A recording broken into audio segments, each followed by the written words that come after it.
Thank you very much for the recognition, Madam President. I appreciate the good chairman for explaining the bill. Although I would love to get a little bit more meat on the bones here. Maybe if the good chairman could explain to us what the purpose of this legislation is, what problem it intends to solve, through you. Thank you, Senator Marks. Thank you to the good senator from Wilkett. Madam President, yes, this bill is codifying into law the Supreme Court's decision of Norland Investment Corporation versus Pura, and it takes the language that is in the Landlord-Tenant Act, as I just said. I mean, that takes the from the utility statutes and puts it into the Landlord-Tenant Act, pretty much so that landlord and tenants, when they are looking up different statutes on how it affects their rental agreements, they will find everything in one place. Thank you, Senator Sampson. Well, thank you very much, Madam President. I'm not quite sure I'm understanding about finding things in one place. My understanding of this bill is what it does is it eliminates something that happens maybe not as a regular occurrence, but certainly does happen often out there in the world, where there are properties that may be older properties built, beginning of the 20th century, for example, that were once single-family homes that are converted into multifamily homes, where they don't have separate meters for the units. So you might have, a 3-unit small residential apartment building. Long time ago, it was big, a single-family house. Today, it's a 3-unit apartment, but they still only have one electrical meter. So there's two ways this can happen when you have a landlord-tenant agreement. One way is that the landlord and the tenants would agree to include the cost of the utilities in the price of the rent. And the other way is that there be some sort of other agreement where the tenants agree to split the electric bill when it comes or something like that.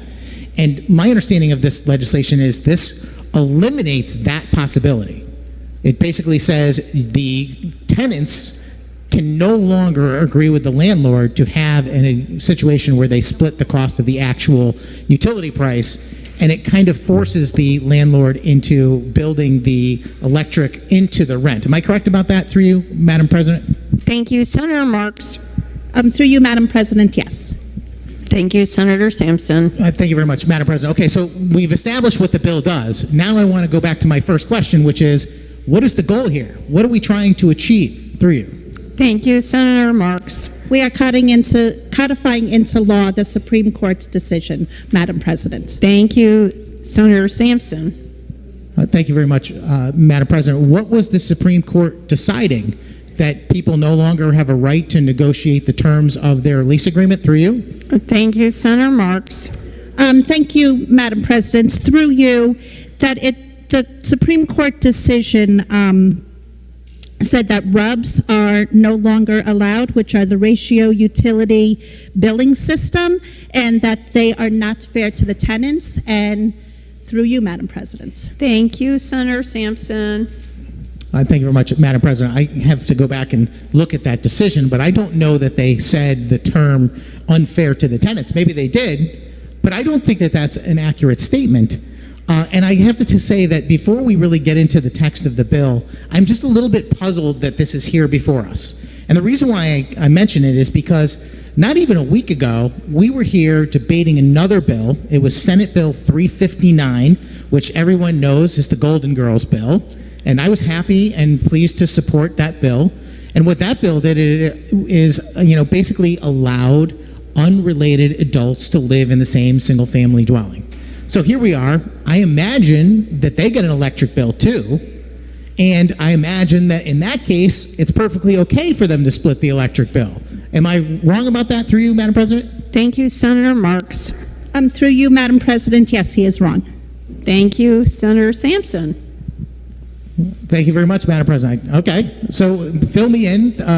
Please, through you, Madam President, can the good chairman tell me what I'm missing? Through you. Thank you, Senator Marks. Thank you, Madam President. To the good senator from Wilkett. Because they have a bedroom with the Golden Girls, they will have a bedroom. They will share common space. They might share a kitchen. They might share a bathroom. They might share a rec room. that it would pretty much be impossible for that renter to have their own utilities. So therefore, the cost of the utilities will have to be part of the rent and not separate. Madam, through you, Madam President. Thank you, Senator Sampson. Thank you very much, Madam President. So for clarification, this bill that we are debating right now, Senate Bill 335, would apply in the same Golden Girls situation, so that if you had a situation where you had, for example, Betty White invites her friends to live with her, and they are all living together in the same 3 or 4 bedroom single family house, that they couldn't just sit down and decide they're going to split the monthly bills, the mortgage payment, the electric bill, etc. They can't do that any longer. One of them would have to be in charge of determining the rental value and charging the other tenants. Is that correct, through you? Thank you, Senator Marks. Thank you, Madam President. Yes, through you, the person whose name is on the utility bill will be responsible for paying that bill, and the charges will be part of the rent. Thank you, Senator Sampson. Thank you very much, Madam President. I appreciate that answer, although I hope that folks that are listening are starting to realize that this is getting more and more absurd the more you actually put real-world implications upon the policy. So what's frustrating to me is that I think that this bill is here because somebody has this idea that they're helping someone. Oh, we're here to help people. We're going to protect them from the evil landlord who wants to unfairly distribute their electric charges. Okay, I can understand the desire to prevent against that. But at least in the case where the tenants are actually looking at the real utility bill to decide what it is and how to divvy it up, what this bill does is it says there's no more utility bill to divvy up. The landlord is just going to put the utilities into the rent. I'm sure anyone who is within the sound of my voice already knows before we go to the next thought that the damn landlord is going to charge more. And forgive me for saying damn landlord, I didn't mean to do that. But he's going to charge more than what the utilities were because he can't possibly know what the utilities would be. So if you were in a situation of drafting a lease agreement, and these days these lease agreements are getting harder and harder to draft, there's more and more regulation being placed on the parties from the state, what's going to happen is they've got to protect themselves by making sure they're insuring against a future that is uncertain, where electric bills might increase dramatically. I mean, after all, we are in Connecticut, and electric rates do rise in this state. We have the second highest electric rates in the whole country. And you add to that a state government that can willy-nilly decide they want to just charge a hidden tax right on top of the electric bill, maybe up to 25% of the bill. So what is the property owner to do to protect themselves in a case like this? And there's only one answer. And the answer is they're going to raise the rent. I noticed, by the way, that the very first section of the bill, 2 and 3, note that the effective date is October 1st, 2026. And it says, and applicable to rental agreements entered into or renewed on or after said date. Can I ask through you, Madam President, why are we prohibiting voluntary rental agreements between landlords and tenants? Through you. Thank you, Senator Marks. Thank you, Madam President. The Supreme Court decided that they were not going to do the RUBS anymore, the ratio utility billing system, because they felt that it was not fair to the tenants. It's not based on usage, and that it disincentivizes reducing usage. And if the landlord really wanted to be able to bill the tenants separately just for the utilities that person is using, not for common spaces, they could submeter their property. Through you. Thank you, Senator Sampson. All right, thank you very much, Madam President. There's a lot of things that don't add up here. The first thing I would say is that if there is truly a Supreme Court decision that makes this practice of divvying up the utility bills between the tenants illegal or unworkable, then I don't know that the bill is necessary. And second, why would we have an effective date that is in the future. It doesn't make any sense. That's not what you would do if you were actually trying to write a statute that conforms to a Supreme Court decision that changes what our statutory language looks like. And I'm wondering why and how this affects a lease agreement that's already there. Suppose there's a tenant and a landlord that have been together for a number of years. Maybe they've been together 10 years. And they've been doing this all this time without any hiccups, without any headaches. Everybody's happy. The landlord's happy. The tenant's happy. It's a beautiful thing. So what happens on October 1st, 2026? Why is the state stepping in to effectively invalidate what is a mutually agreed contract? Through you. Thank you, Senator Marks. Thank you, Madam President, because they felt that it was unfair to tenants, and as the good senator from the 16th district said, that what is the landlord going to do? He is going to charge a higher amount for the utilities. Those were his words. And yes, our electric bills have gone up, but then there are also times where I was very happy that I heated my home with gas because electric went up and gas went down. Then there's other times where you wish you had electricity because the gas goes up and the electric goes down. So it is very hard to be fair, and this is what the court felt was the most fair to the tenants. Through you, Madam President. Thank you, Senator Sampson. Thank you very much, Madam President. I appreciate my colleague very much, but for her to say on the record as if it's a statement of fact that this is the most fair arrangement for the tenants, first off, is not the role of this state government. We are not supposed to be determining what's fair for one party versus the other party in any private contract between consenting adults. And second of all, I disagree. It's not fair. My point was that the rent is going to go up as a result of this policy. So for all of the majority's desire to help people, we're coming along to rescue you. We have to jump in there and save you. We have this law that we're going to put in effect that's going to make it so it's a no-no anymore. But at the end of the day, what's going to happen is that by eliminating the ability for tenants to actually review their own electric bill and come up with an agreement of what percentage they are responsible for, instead, the landlord is simply going to build what their expectation of the electric bill is into the rent. And I can guarantee you that means higher rents. It's also very interesting, as I started saying before, we had the Golden Girls bill, and there's a provision in the Golden Girls bill at the end that says that we're going to ask the Department of Housing to publish a rental agreement rider that has to be made available to all landlords and tenants for the future. And it says right in that bill that is now passed this chamber that the parties may enter into a written agreement concerning the payment of utilities. So which is it? Through you, Madam President, is it going to be the Golden Girls bill that is passed first or second that will apply, or is it this bill which will apply? Because I think that these are in direct conflict. One of them says that the parties cannot enter into a written agreement concerning the payment of utilities, and this bill, and the other bill says they most explicitly can. Through you. Thank you, Senator Marks. Thank you, Madam President, through you. So yes, with the Golden Girls bill, they will include the utility charges into the rent, as is what is exactly going to happen here with the rental agreement. When a tenant goes and starts renting, the utilities will be included into the rent.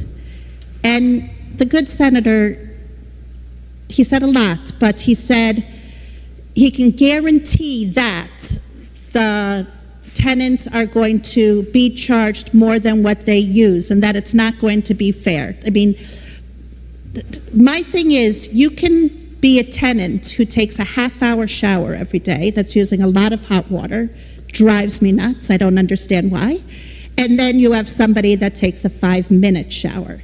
And so, therefore, you have two completely different, how do you split it? Then you might have somebody that you have the heat on, 68, and then they also have to have an electric heater next to their bed, and they use an electric blanket.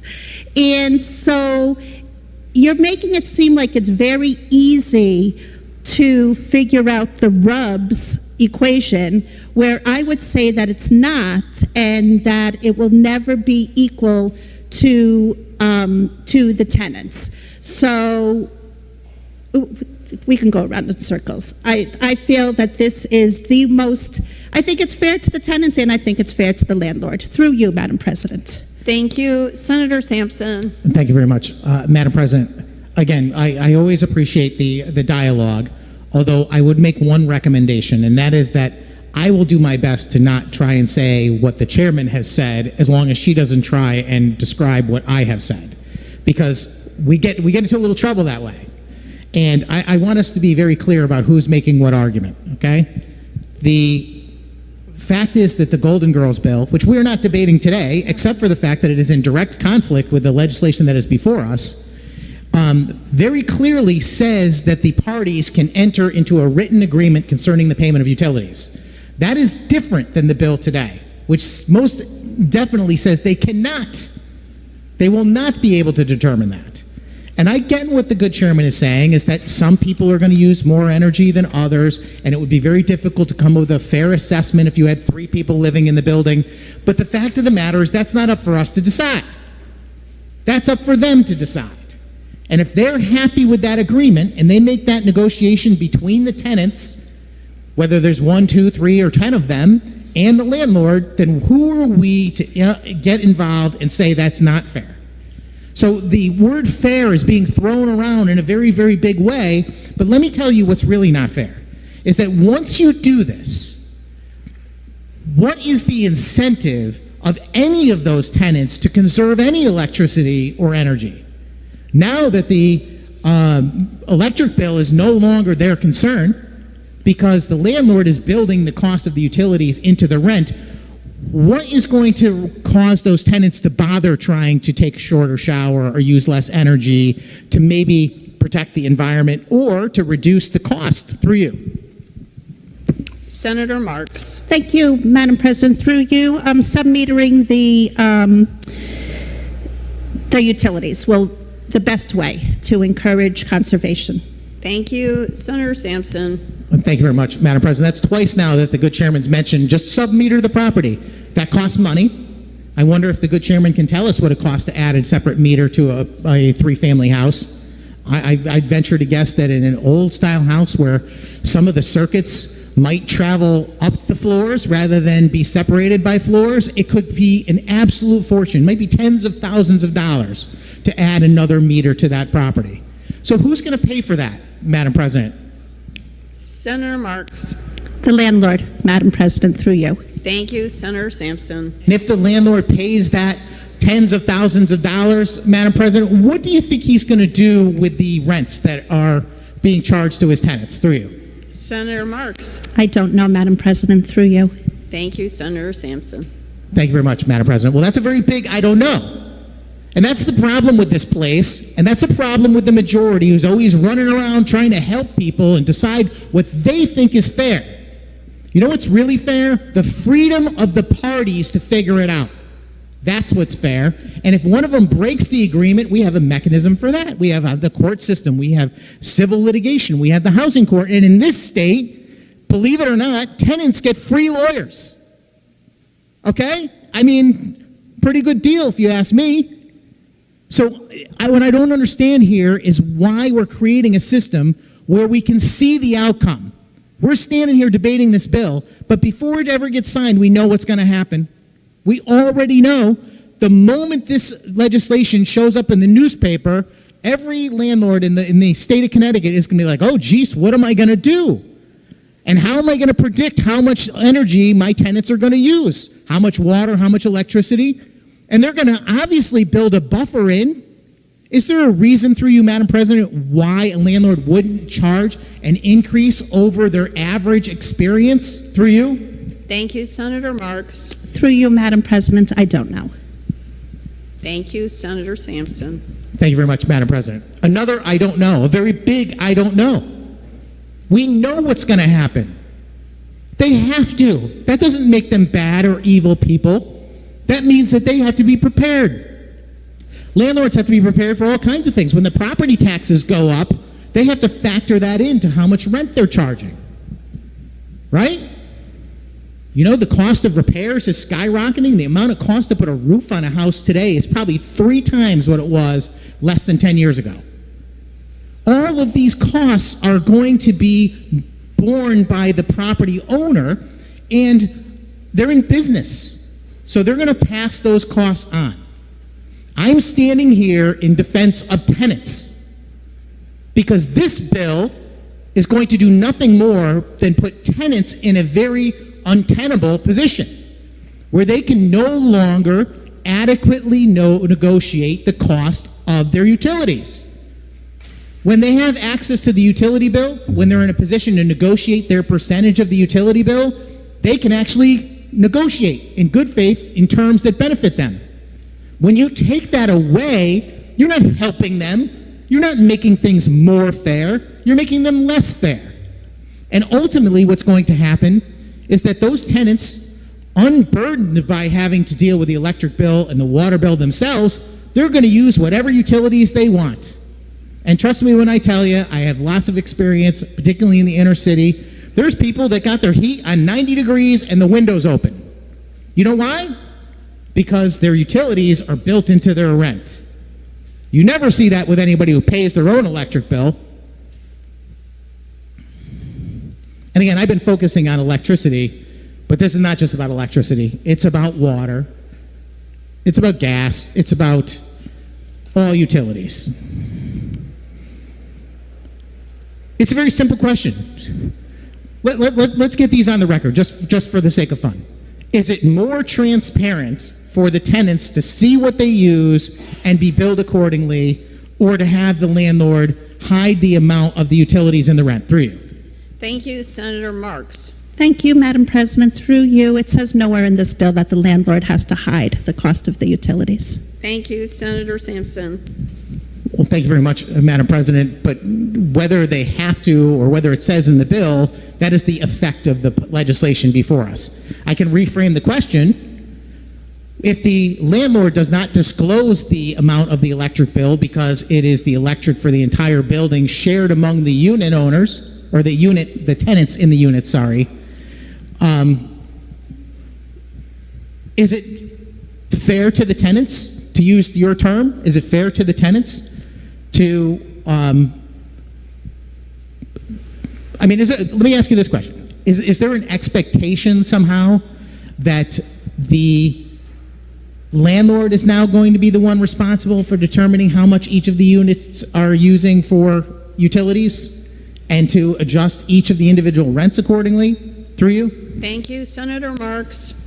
Thank you, Madam President. Yes, when they sign that lease agreement and they agree on a rent, the utilities will be part of that rent. Through you, Madam President. Thank you, Senator Sampson. Yeah, thank you very much, Madam President. There's a lot more that can be said here on this bill. We didn't even get into a lot of this in any real significant detail. Just a reminder about a few things, though. One is that, a lease agreement is entered into typically for a period of time. Might be as short as 6 months, might be a year, might be 2 years, might be 3 years. And at the time that is negotiated, the parties are entering into that agreement with kind of an acknowledgement that they can't necessarily predict the future 100%. And in Connecticut, like I said, you can never predict what this majority is going to do to your electric bill. And that has to be factored in to the discussion.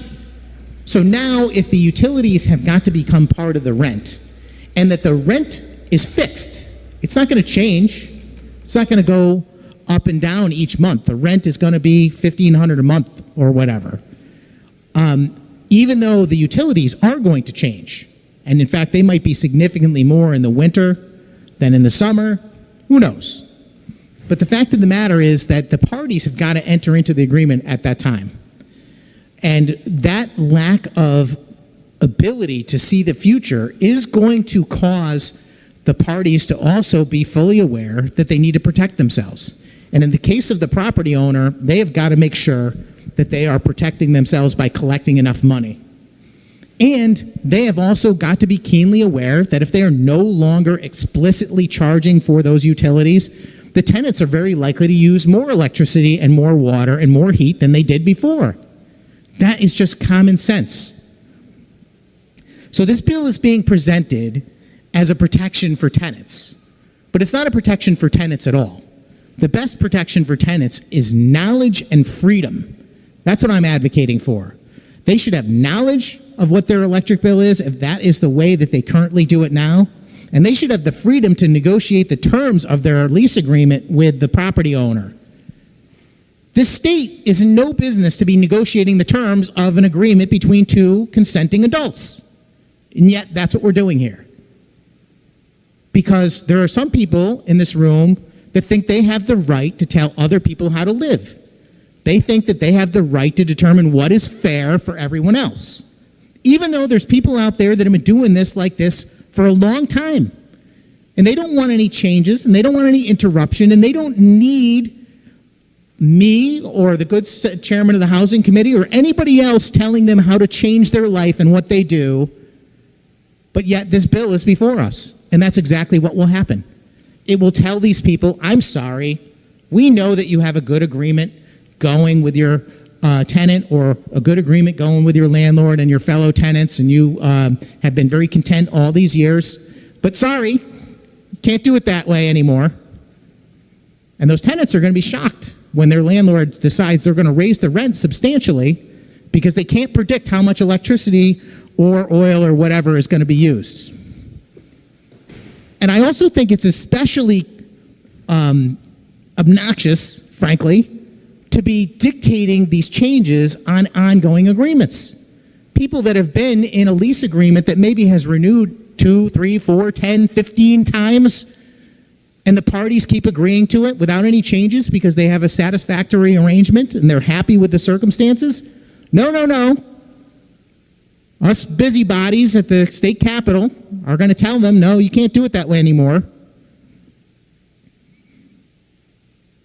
So tenants who agreed with one system are now going to be forced into a different system whether they want to or not.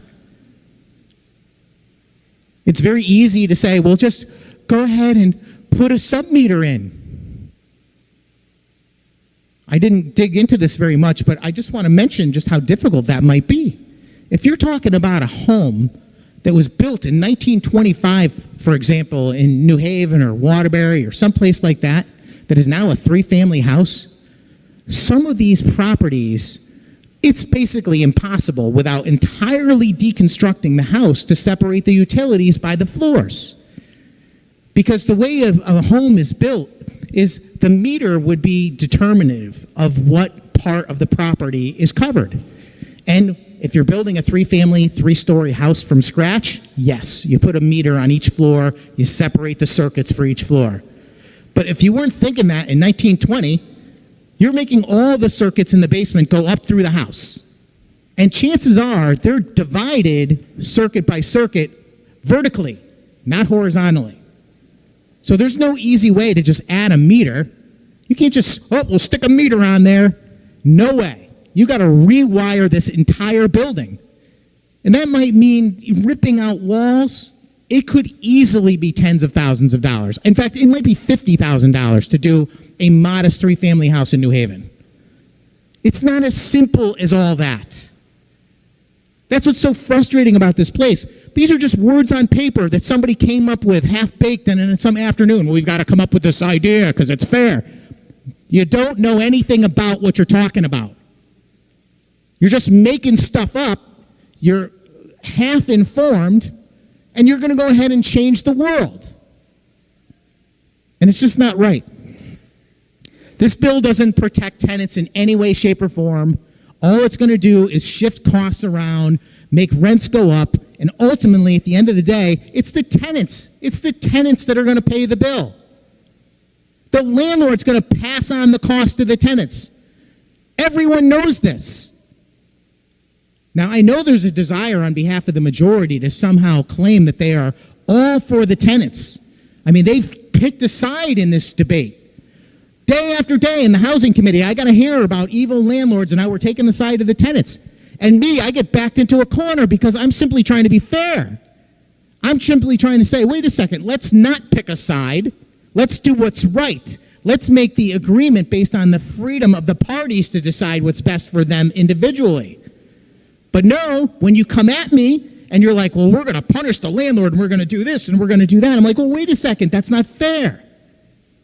And consequently, so now I'm getting bagged all over the place. I'm Mr.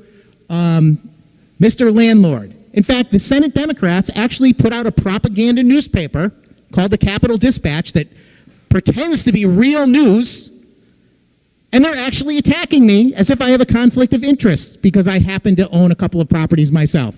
Now, they know that's not a conflict of interest. And frankly, what's a conflict of interest is using taxpayer money to make a fake newspaper to make face political claims against your political opponents. That's a conflict of interest. That's the thing that ought to be investigated and prosecuted. But I'm used to that because I'm standing up for what's right. And what's right is freedom, and freedom between the parties to negotiate the terms of their lease agreement. Not for the chairman of the housing committee or the Senate Democrats or anyone else to decide for them what's fair. What's fair is freedom for them to decide. This is a bad bill, Madam President. If you want to see your tenants in your district protected from rent increases, vote no. If you don't care that their rents are definitely going up as a result of this bill, and I can guarantee it, we can come back a year from now and we can go ahead and look at the data. If this bill passes, rents are going up. It's a very simple question. You want to protect your tenants? Vote no.